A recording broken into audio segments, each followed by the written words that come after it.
Welcome to Bird for Joy, a show about discovering all the different ways that bird watching can bring joy into our lives. I'm Candilynn Fite, your gracious host and fledgling birder. Here at Bird for Joy, we focus on listening and watching the birds around us, being curious and learning what the birds have to teach us about joy, life, and ourselves.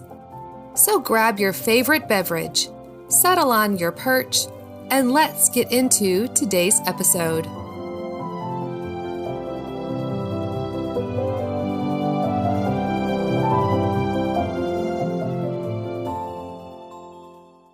Welcome back to the Bird for Joy podcast. As January ice skates straight into February, most of us in North America are in the throes of winter. And for some of us, the cold, dreary season with its shorter days and wintry weather can bring on the blues. When it's raining, cold, and I haven't seen the sun in days, I can slip into an Eeyore mentality thinking, "Oh, bother. It's the only cloud in the sky and it's drizzling right on me. Somehow, I'm not surprised." It happens. One quick search online can offer dozens of solutions to beating the winter blues. Can you guess one surefire way to boost your mood? You got it, birding. This is a birding podcast, you know. Perhaps the best thing about birding away the blues is it's free, relatively speaking. You've probably heard how beneficial exposing ourselves to nature can be for our mental health. There have been many studies done providing us with scientific evidence that nature, including birding, can improve our mental wellness. Now, I'm not a doctor or a therapist, and I'm not here to dish out any medical advice. I will leave that to the professionals.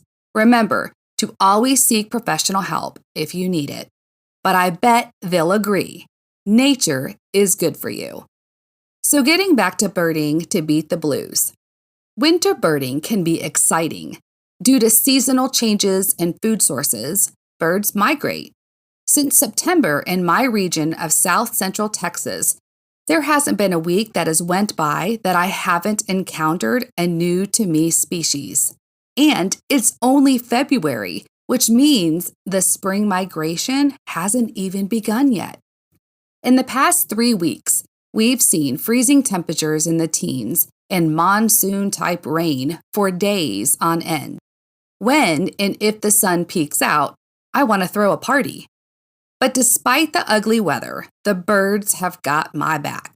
Rain or shine, they show up, ready and willing with their various personalities and sing-song melodies. Being in their presence is enough to make the biggest grumpy butt smile. Seriously, if you don't believe me, just try it. If you're feeling down and that little black rain cloud is hanging over your head, just go outside or open a window. Watch, listen. You'll feel good. Better yet, fill a bird feeder, give it a few days to gain attention, and prepare yourselves for entertainment.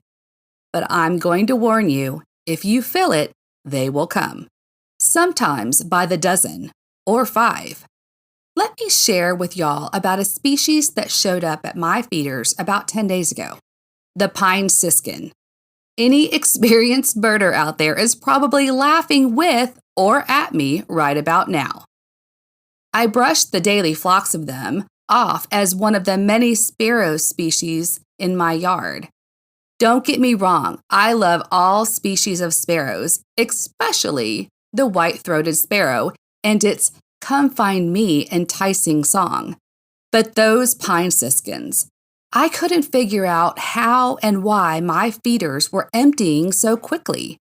Oh my finch, those little cuties can consume some birdseed.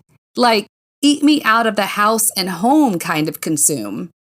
According to the annual finch report, yes, it's an actual thing, the 2023-2024 winter finch forecast will see a larger surge south due to the lack of food in the boreal forests in Canada. The report predicted that it'll be a good year for the pine siskins migrating south. It's what the bird world calls an eruptive year. I'm reporting that prediction is ringing true. I'll link the Finch report and a great article from Birds and Blooms in the show notes. The Texas Bird Breeding Atlas reports that it is uncommon for the pine siskins to venture this far south in Texas, but here we are. The pine siskin is a small finch and a nomadic species when searching for food. They are brown and streaky overall with subtle yellow edgings on their wings and tail. To my untrained eye, because yes, I'm still learning, they look like they could belong to the many species of sparrow. They are voracious eaters and portray agnostic behavior, which leads them to be slightly aggressive with the other birds. My AI bird feeder shows this behavior up close and personal. Normally, the male northern cardinal is boss bird in my yard. That was until the pine siskins arrived.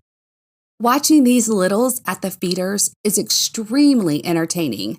On a sock feeder filled with nigroseed, the tiny acrobats will eat upside down. But perhaps the most joyous characteristic trait for me is their song. Wheezy, raspy, whispering trills. They're only about 4.5 inches in length and similar in size and shape to the American goldfinch. They are social birds and constantly a twitter. When listening to a flock of pine siskins, I am reminded of the cheerful, joyous laughter of little children on the playground. They will definitely boost even the grumpiest of moods. Join me next week as I share about another mood-boosting bird species, the cedar waxwing. But remember, wherever you are, whichever birds might be near, you can experience joy by spending time watching or listening. Until next time, I wish you a joyous and birdie-full week. If you are enjoying the show, I would love it if you would follow or subscribe, rate, review, and then let others know about the podcast so we can continue to build a community of like-minded birders. A big shout out to composer Jonathan Boyle for his cheerful show music called Plucking Happy.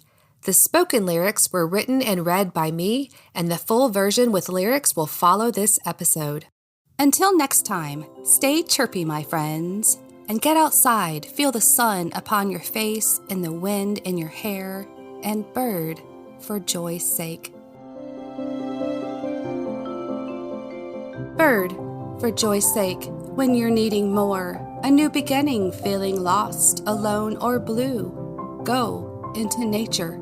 Stroll to the melodious tunes of birdsong. Let it refresh your soul, fill your heart, lift your spirits. Yes, bird, for joy's sake.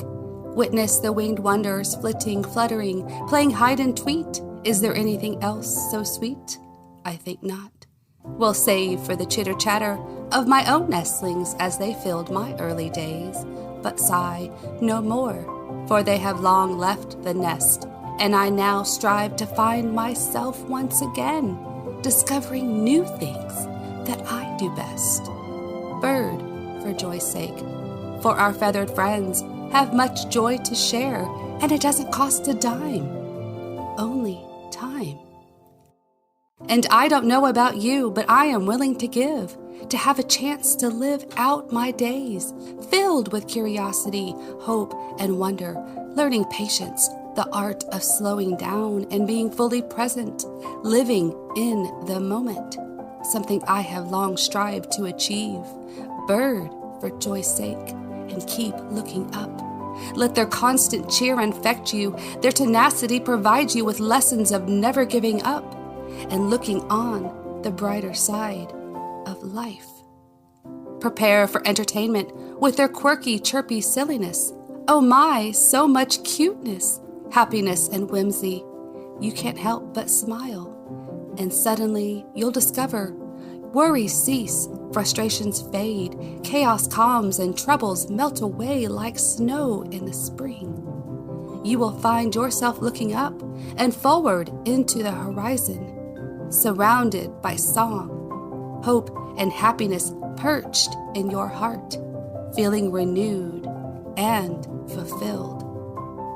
Go out into nature. Take a stroll. Let the avifauna rejuvenate your soul. And bird, for joy's sake,